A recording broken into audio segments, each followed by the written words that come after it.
On May 20th, 2017, Lieutenant Richard W. Collins was murdered by a follower of the alt-right on this campus.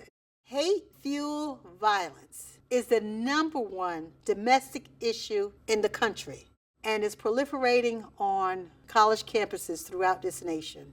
That this would happen on the flagship university in the state of Maryland?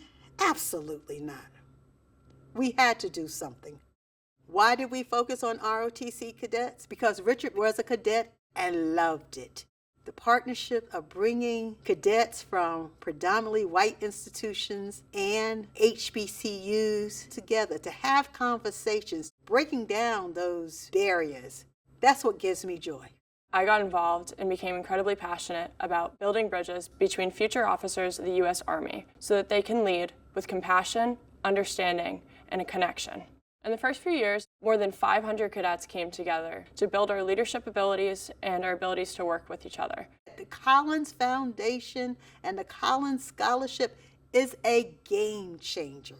$1 million is written in the state budget annually for young men and women cadets that attend HBCUs in the state of Maryland.